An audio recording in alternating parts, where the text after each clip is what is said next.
네, 어제 정기국회 회기에 많은 법안이 통과됐는데 민주당이 통과시킨 이른바 개혁 입법이 오히려 후퇴했다는 당내외 평가도 나오고 있습니다. 이 소식 짚어보도록 하겠습니다. 자, 김종인 캐스터, 이 공정경제 3법 중에 이제 상법이 논란이 되고 있습니다. 네. 외부 감사 시 3% 룰, 이 룰을 도입하는 것을 두고서 이게 원래 개정안이 왔다가 다시 수정안이 왔는데 정부가 내놓은 원래 개정안이 뭔가요?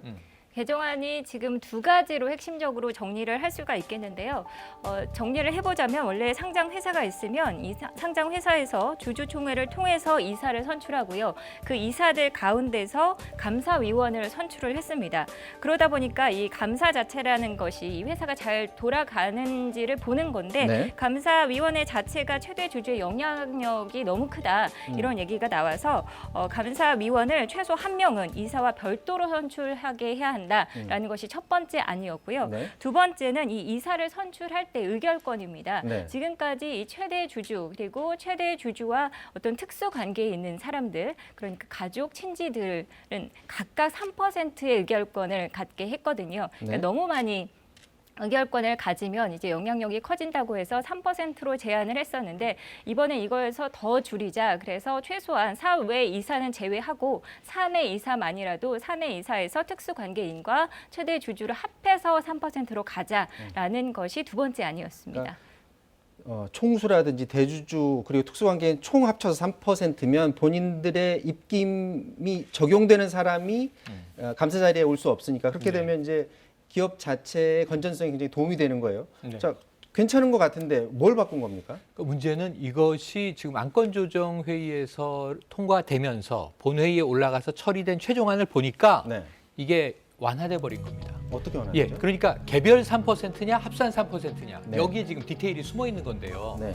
합산 3%가 원안이에요, 정부에. 네. 그러니까 총수, 말씀하신 오너, 최대주주, 그리고 특수관계인, 뭐 지인, 측근 다 합쳐서 의결권을 3%를 넘지 못하게 한 것이 원안인데 네. 지금 이게 사외, 비사회라는 건 사내입니다. 이것도 구분을 해놓고 하나는 합산 3%를 적용하는 것으로 일부 놔뒀는데 사실은 핵심적으로 사회이사인 감사 선임 시에는 개별 3%를 인정한다는 거예요. 그럼 아까 특수관계인, 뭐 가족, 일가, 친척, 감사위원 다 측근이다. 그랬을 때 3%씩 다 인정하면 더하면 네. 10명인 경우에는 30%까지 의결권을 인정한다는 거고요. 30%까지 의결권 된다는 거는 그냥 대주주 지배한다. 마음대로 하라는 얘기네요. 그러니까 이게 기업을 어떻게 지배하느냐. 감사가 뭐 지배력이 있는 건 아닙니다만 감시라도 제대로 하자. 이게 최소한의 어떤 방책으로 나온 건데 이것조차도 사실은 이 총수 일가가 전횡을 할 수 있도록 지금 봐주는 거 아니냐 하는 이제 비판들이 나오고 있는 지점이고요. 애초에 합산 3%는 이 정도면 좀 엄격하네. 개별 3%는 좀 황당한 일입니다. 합산하면 30% 아니라 뭐 20명이면 60%도 될 수 있는 거죠. 네. 근데 이게 사실은 이 얘기가 나왔을 때 처음에 이렇게 개별로 할진 전혀 예상이 안 됐었던 부분이거든요. 왜 갑자기 민주당이 이렇게 바꾼 건가요? 그게 지금 이해가 안 되는 부분입니다. 네. 보통 어떤 입법안을 처리시킬 때 한 발 물러나게 되는 것은 반대하는 입장에 있을 때 이제 타협을 하기 위해서 한 발씩 물러나는데 이번 안 같은 경우는 아무도 반대하는 쪽이 없었습니다. 정부도 지지했고 하다못해 국민의힘에서도 지지를 했는데 민주당이 스스로 그냥 한 발을 뒤로 뺀 거가 된 거죠. 그러다 보니까 지금 검찰개혁은 이렇게 밀어붙이면서 재벌개혁에서는 한 발 뺐다. 그래서 결국은 뭐 재벌이 검찰보다 무서운 거냐 이런 얘기까지 나오고 있습니다. 여기서 말씀하실 때 이제 국민의힘이 동의하진 않았죠. 그죠? 네. 그러니까 국민의힘에서도 이거에 반대하는 목소리는 있었지만 국민의힘은 저기 의사결정 과정에 들어오질 않았기 때문에 그렇죠. 그러니까 국민의힘의 눈치 볼 것 없이 그냥 원한 대로 했으면 되는 것 아니냐 이런 얘기가 많았었는데 어쨌거나 그런 결정을 내렸습니다. 근데 오늘 아침에 이제 제가 그 얘기를 들었는데 김기식 전 금감원장이 방송에 나와서 얘기를 했어요. 아니 지금 바꾼 법안을 봤더니 이거는 바꾼 게 아니라 기존에 있던 상법이다. 네네. 상법에 있던 거 표현만 싹 바꿔서 예, 하는 게 예. 이게 무슨 그러니까 법 개정이냐라는 얘기를 하더라고요. 왜 개정했는가? 물론 이제 한 가지 의미는 있습니다. 아까 이제 기존에는 이사를 우르르 선임해 놓고 네. 그중에 감사위원을 그냥 이렇게 맡기는 형식이라 네. 감사가 이름이 감사지 별 의미가 없었지만 이제는 감사위원은 한 명은 최소한 독립적으로 선임하는 조항은 들어 있어요.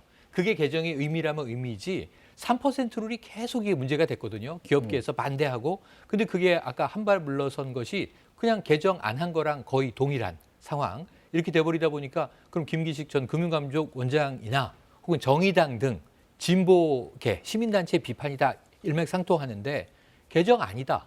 그냥 있는 거지 않느냐. 그럼 무엇을 개혁하겠다는 것이냐라는 이제 비판이 나오고 심지어 국민의힘으로부터도 이거 입법 사기다라는 얘기를 들을 상황이 됐기 때문에 조금 민주당은 민망한 상황에 놓이게 됐습니다. 상법 개정안은 이제 의미가 크게 퇴색을 좀 했다라고 보여지고요. 그럼에도 불구하고 기업계도 또 불만이 있습니다. 뭐냐면 기업계는 기업계대로 지금 이 사회이사 혹은 감사위원 선임 부분에서 이렇게 되면 외국인 투자자들이 들어와서 예를 들면 헤지펀드가 이 우리나라 대기업 그룹사의 지배권을 흔들려고 할 때 네. 방어하기가 어려워진다. 경영권 방어가 힘들어졌다, 약해졌다. 이런 또 이제 이 볼멘 소리를 하고 있어서 지금 이쪽 저쪽에서 다 환영받지 못하고 있습니다. 자, 이거 말고 지금 다중 대표 소송도 말이 많습니다. 네. 이 다중이라고 말 그대로 하면 많은 사람들이 모여서 소송을 건다 이 얘기 같은데 구체적으로 어떤 내용이죠? 네, 보통 대기업의 경우에는 모회사가 있고 자회사가 있습니다. 네. 근데 자회사가 모회사에 손해를 끼쳤을 때 이 모회사의 소액 주주들이 이 자회사의 임원들을 상대로 소송을 할 수 있게 하는 그런 제도인데요. 이제 예를 들어보면 좀 쉽습니다. 2009년에 롯데 계열사 중에 PS넷이 있었는데 네. 이 PS넷이 ATM계를 사면서 거기에 그냥 직접적으로 살 수 있는 것을 중간에 롯데기공? 네, 롯데기공을 끼워 넣는 겁니다. 그래서 사실 롯데기공은 보일러 회사거든요. 아무 연관성이 없는 회사인데 중간에 들어와서 아무것도 하지 않고 40억의 이득을 취해갑니다. 어허. 그래서 이런 식으로 자회사가 뒷거래로 모회사에 대해서 어떤 손해를 끼치는 경우에 모회사의 소액 주주들이 자회사 임원들에게 또 지금 소송을 할 수 있게 됐습니다. 왜냐하면 모회사는 자회사의 저런 잘못된 결정으로 인해서 연쇄적으로 그렇죠. 주가에도 영향을 받을 수 있기 때문에. 그런데 왜 또 논란이 되는 거예요? 문제는 그러면 이 소액 주주들의 기준이 어떻게 되냐? 지금까지는 그 소액 주주권이 0.01%의 지분율만 있으면 주주권을 가질 수 있었는데 많지 않아도 되네요. 네, 근데 지금 이걸 0.5%까지 상향 조정을 한 겁니다. 네, 이렇게 올린 게 그럼 왜 올렸냐 하면은 이제 헤지펀드가 너무 소송을 남발할까봐 그랬다라고 얘기를 하는데 실질적으로 보면은 헤지펀드 같은 경우는 뭐 0.01%라고 못하고 0.5%라고 또 반대로 냈죠. 0.01%라고 마음대로 소송을 막 하다가 0.5%가 부담스러워서 못하게 되는 경우는 사실상 거의 불가능하다고. 왜냐하면 헤지펀드 자체는 크거든요. 네, 수천억 가지고 있는 정도 주식 되는 수가 굉장히 돈이 크죠. 아니기 때문에 네, 그래서 이거는 말이 안 된다고 할 수가 있고요. 결국 결과적으로는 소액 주주들만 벽이 높아졌다 이렇게 볼 수가 있습니다. 자, 이게 또 큰 논란입니다. 전속 고발권 폐지. 네. 전속 고발권 폐지는 대통령이 대선 때 이제 공약으로까지 공약이기도 내섰던 했어요. 건데 맞습니다. 이게 안건 조정위에 올라가서는 폐지 그대로 되는 것처럼 가다가 전체위로 넘어가서 다시 없었던 일로 돼버렸어요. 이건 또 왜 그렇게 바뀌어버린 이게 거예요? 아주 납득하기 어려운 법이 기존에 있었죠. 이게 공정거래법에 이 전속 고발권이라는 게 존재했던 거예요. 네. 공정거래위원회만 기업 간의 담합이라든가 네. 불공정 거래에 대해서 검찰에 고발을 해야 수사가 들어가지 네. 어떤 범죄를 인지해도 기업 관련 수사를 검찰이 독자적으로 할 수가 없는 거예요. 예를 들어서 다른 시민단체가 고발한다든지 맞습니다. 뭐 이런 건 이제 불가능한 예, 상황이었죠. 불가능합니다. 그러니까 공정거래위만 그 고발의 권한을 독점하고 있었던 거예요. 네. 그러니까 공정거래위원장이 누구냐에 따라서 기업의 입장은 달라질 수 있습니다만 이번 정부 초기에 김상조 위원장이 좀 칼을 뽑아 들었을 때 정도나 기업들이 위축됐지 이게 오히려 기업을 방어해주는 법이 되고 있었던 거거든요. 그래서 이번에 폐지를 하면 검찰도 인지수사할 수 있고 경찰도 할 수 있고 시민단체도 고발할 수 있게 된 거예요. 네. 그런데 이게 폐지로 가고 있다가 보니까 원안에 다시 들어가 있는 거예요. 요 대목이 아까 야당에서 사실은 이게 입법 사기 아니냐 슬그머니 빠졌다. 이건 이것도- 안건 심사 때도 거론이 안 됐던 문제인데 이것도 왜 바뀐 거예요? 그러니까 지금 전체 회의에 회부된 안에서 네. 전속 고발권을 유지하는 쪽으로 전속 고발권을 폐지하기로 했던 대목이 삭제된 건데 네. 이 부분에 대해서는 정말 좀 그렇다면은 기업이 정말 소송에 휘말리게 된다. 아까 3%를 말씀하셨던 다중소송제 그리고 이거 다 이 전속 고발제 폐지가 실패한 것 다 마찬가지거든요. 기업을 보호하기 위해서라고 하는데 사실은 이제 정부의 입장이 뭐 벤처기업, 중소기업 이야기도 하고 헤지펀드 이야기도 하지만 대부분의 이 경제전문 시민단체나 아까 언급하셨던 김기식 전 위원장은 설득이 되지 않는다. 납득할 수 없다는 입장입니다. 자, 이와 관련해서 야권도 일제히 비판의 목소리를 냈는데요. 듣고서 말씀 나누도록 하겠습니다. 정의당이 뒤통수를 맞았습니다. 어제 정무위원회 조정위원회는 조정회의가 아니라 기만회의였습니다. 속이려고 덤벼드는 자들의 간교함의 극치를 보았습니다. 저는 날치기는 봤어도 입법 사기는 처음 경험합니다. 안건조정위원회에서 이렇게 하겠다고 해서 동의를 받은 다음에 바로 돌아서자마자 말 바꾸어서 그 합의 내용을 없었던 걸로 돌리는. 어떻게 정부의 안이 소위 진보 정당에서 더 퇴색될 수가 있습니까? 정말 지금 이대로가 좋고 재벌이 더 이상 더욱더 그 영향력을 확대해서 우리 사회를 지배하는 것이 맞다고 생각하십니까? 자, 민주당이 공수처법에만 올인해서 그런가요? 그러니까 다른 법안 관련해서는 지금 보니까 당 밖에서도 비판의 목소리가 있지만 당내에서도 반발의 목소리가 큰 것 같습니다. 네, 지금 이 언급된 법안들은요. 지금 이제 민주당의 표가 가장 적었던 법안입니다.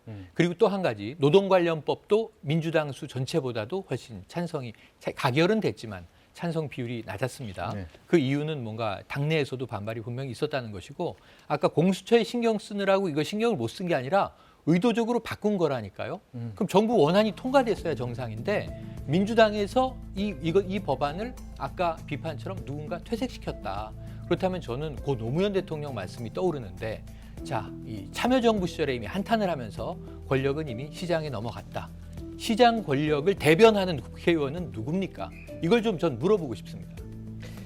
자, 지금 국회에서는 국정원법 관련해서 필리버스터가 진행 중이고요. 이후에도 비슷한 모습이 반복이 될 것 같습니다. 국회 상황은 오늘 내일 또 계속 지켜봐야 될 것 같습니다. 지금까지 최영일 평론가, 김정윤 시사캐스터와 말씀 나눴습니다. 두 분 수고하셨습니다. 네, 사사건건 마치겠습니다. 내일 다시 뵙겠습니다. 고맙습니다.